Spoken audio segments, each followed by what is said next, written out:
So here's wild carrot root, and there's that core that I was talking about. This outer covering you can shave off, like you would shave out the outer covering of a traditional carrot, and you can use that in soups. It will still be pretty fibrous, but not as fibrous as the inner core. The inner core you do not want, but this will also smell like carrot. So if you smell it, it's going to smell like carrot. Those are your signs of identification.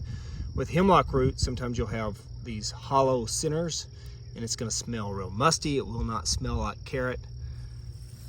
But you want to be careful because hemlock will grow in the same areas that wild carrot does. In fact, I have wild carrot growing in my backyard, and right next to it you often see hemlock growing as well. So you got to be real careful.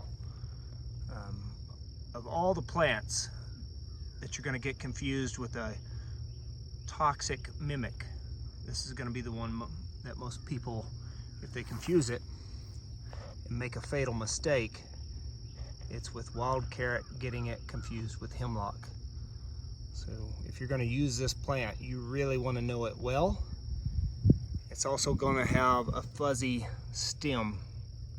So hemlock will be smooth, and that fuzzy stem is an indicator that this is wild carrot. You put all those together, and then you can get pretty good identification on this plant and be pretty confident in it. So fuzzy stem,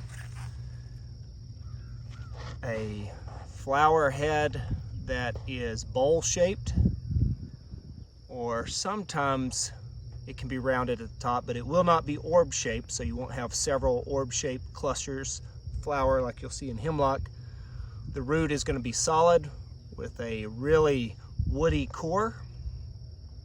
It'll smell like carrot, and hemlock will have a segmented root that will have little hollow areas in it and a musty smell. It will not smell like carrot.